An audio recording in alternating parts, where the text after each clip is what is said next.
tonight's episode, we will talk about the different possibilities here in the Entubet Enterprise. Grabe, Chal. Alam mo, napapabili mo talaga ako sa Petchan for Words. Oo naman, Iko, kailangan talaga yan. Yung bang PR, because in this type of business, kailangan talaga may subtlety when it comes to dealing with your clients. Well, tama ka dyan. By the way, alam mo kanina, I mentioned about how a business can adapt to changing times. Alam mo ba na ang disposables ay applicable din sa funeral services business? Wait, disposables funeral... Wow, okay. This one I have to know. Here goes. I wonder what's on your mind when you hear the word disposable. Plastic spoon and fork, plastic cups, styro containers, how about paper plates? And disposable underwears. Have you ever heard of disposable coffins?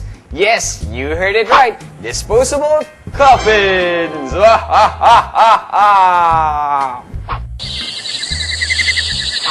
Ang pinaka-konsepto nito, para bang yung posporo, na meron siyang inner casket sa loob. Yung inner casket is made of wood, at yung outer casket ay metal casket. So pagka nasa burol, naka-metal casket yung patay. Pag dinala sa simbahan, naka-metal casket siya. Dinala siya sa sementeryo, naka-metal casket pa rin siya. Pag natapos na po yung lahat ng picture takings, lahat ng seremonyas, bubuksan na po yung parting paa. Pagbukas, isushoot na po diretso sa nitso yung inner casket. Ang malaking kaibahan nito doon sa nababalita nating Ataol for Rent, kasi yung Ataol for Rent, nagre-renta lang sila ng kabaong, pagkatapos yung patay, pagkatapos ng lahat ng seremonyas, tatanggalin nila yung patay doon sa kabaong at paparentahan uli nila yung kabaong. Meron itong tinatawag na parang unsanitary kasi may gumamit na ng kabaong. Samantalang ito, yung inner casket, nakaseal po siya. So, walang way para isipin nung mga nagdadalamhati na mahawa sila kung ano man ang sakit nung na ikinamatay nung mahal nila sa buhay. Yung reusable coffin, na-invento ko ito noong 1997. May pagkakataon sa ating buhay na namatay yung kapatid kong babae, yung sumunod sa akin. Nagkataon panahon yon ay talagang kapos na kapos din kami. So nakabili kami ng pagkamura-murang kabaong. At doon ko na-feel yung feeling ng karaniwang mahihirap. So naisip ko noon, bakit nga naman kailangang ilibing yung mahal na kabaong? Samantalang, pwedeng gawing reusable na lang siya. Dahil wala din akong kapital noon, wala din akong pera, humingi ako ng assistance sa DOST, sa TAPI, at nag-apply tayo ng loan. Napagbigyan tayo ng 531,000 loan. At yun ang sinimula nating gawing puhunan para makapagpagawa ng ilang pirasong kabaong. Yung mga kabaong natin ay locally manufactured sa Pampanga.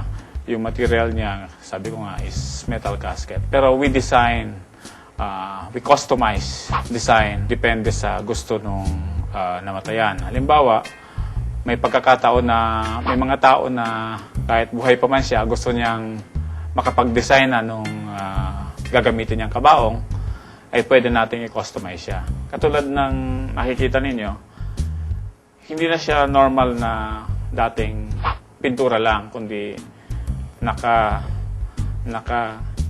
sticker type siya. Depende sa gusto nila.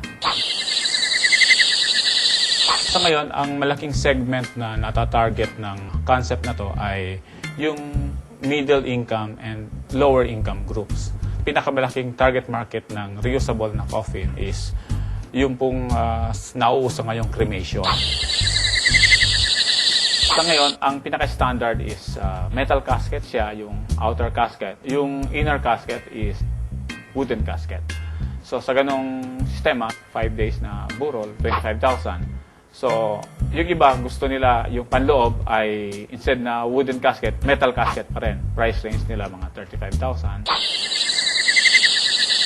Marami ang natatakot to go into this kind of business.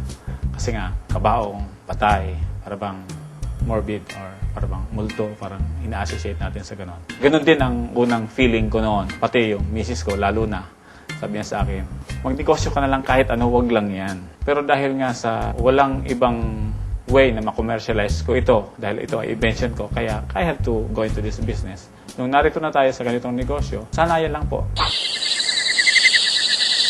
Actually, dahil sa nagsisimula pa lang kami, may mga nagsasabi na maganda daw ang kita sa hanap patay, hindi hanap buhay. Well, sa tingin ko, posible yon. Dahil nga sa dumadami masyado yung population natin, chances ay marami rin ang mamamatay. So, maraming kliyente na ina-expect tayo.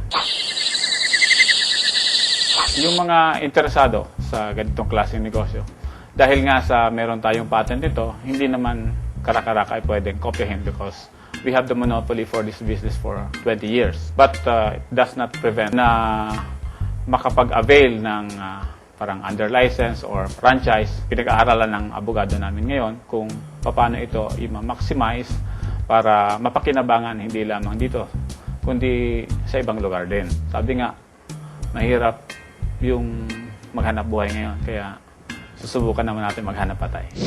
Usually flowers and then candles and foods. Candles po more on Chinese kasi. Yung mga dragon, Flowers at candela. Flower na. Flower candle. Flowers, kandila. Parehas, flowers sa akin din. Usually pag bouquet of flowers lang pag sa sementeryo kami pumupunta. Bihira yung kandila. Both, flower and candles. Pareho, flowers and candles. Flower tsaka kandila. Flowers. Flowers lang.